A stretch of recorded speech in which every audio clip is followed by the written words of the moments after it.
বন্ধুরা, দুই শালিকের আজকের পর্বটি খুবই আকর্ষণীয় হতে চলেছে। তবে আগের পর্বে দেখা গিয়েছে আঁখি আর দেবা বাড়ি ফেরার আগেই দেবার মাসি লোক জড়ো করে দাঁড়িয়ে থাকে, সেখানে পাড়ার সবাই থাকে। এরপরে দেখা যায় যখন আঁখি আর দেবা সঙ্গে চারানাও থাকে বাড়ি ফেরে, তখন দেখে অনেক লোকের জমায়েত। দেবা বলে, এত লোক কেন, কি হয়েছে এখানে? তখন কেউ কিছু বলে না। তখন দেবার মাসি বলে, কোথায় গেছিলি? দেবা বলে, কেন, প্রত্যেকবার যেমন চারানার সঙ্গে চারানার দাদুকে দেখা করাতে নিয়ে যায় তেমন গিয়েছিলাম। দেবার মাসি বলে, তবে কাল রাতে ফিরলি না যে বড়? দেবা বলে, কালকে আমাদের পৌঁছতে দেরি হয়ে গেছিল, সেই জন্য দেখা করা হয়নি, তাই আজ সকালে দাদুর সঙ্গে দেখা করে ফিরলাম। তখন দেবার মাসি বলে, আমাদের কি বোকা পেয়েছিস?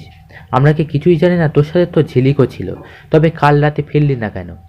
তখন ঝিলিকের মা নামে অনেক রকম কথা বলতে থাকে, বলে এসব তোমার প্ল্যান, এসবই ঝিলিকের মার প্ল্যান। ইচ্ছে করেই দেবার নামে একটা দোষ দিতে পারলেই ঝিলিকের সঙ্গে দেবার বিয়েটা দিতে পারবে। তখন আঁখি বলে, মাসি তোমার যা বলার আমাকে বলো, আমার মাকে নিয়ে কোনো কথা বলবে না। এরপরে দেবাও প্রতিবাদ করে, বলে যে এখানে পুষ্পমাসি আর ঝিলিককে নিয়ে কোনো কথা হবে না। তখন সমতা বলে, হবে না মানে? আমার বরের দিকে হাত বাড়িয়েছে। তখন দেবা বলে, তোর বর মানে? কে তোর বর? আমি তোর বর হলাম কবে? তখন দেবার মাসি বলে, হোসনি, তবে হবে, আমি সমতার সঙ্গে তোর বিয়ে ঠিক করেছি। তখন দেবা বলে, তুমি বিয়ে ঠিক করেছো মানে? তুমি আমার বিয়ে ঠিক করার কে?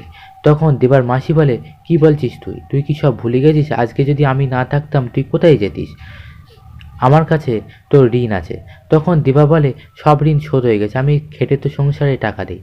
তখন আঁকি বলে, দেবা তুমি ও কথা বলো না, মাসি তোমার মায়ের মতো, মায়ের ঋণ কখনো শোধ হয় না। তোমার মাসি যা বলছে তুমি মাসির কথা শোনো, আর আমার সঙ্গে আর কোনো সম্পর্ক রেখো না, তোমার জন্য আমার মাকে অনেক কথা শুনতে হচ্ছে।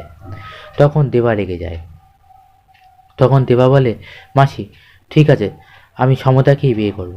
এরপরে পুষ্প মানে ঝিলিকের মা আঁকিকে মাথায় হাত দিয়ে প্রতিজ্ঞা করেই নেয় যে তুই আমার মাথায় হাত দিয়ে প্রতিজ্ঞা কর, আমি যে ছেলে দেখে দেবো তার সঙ্গেই তোকে বিয়ে করতে হবে।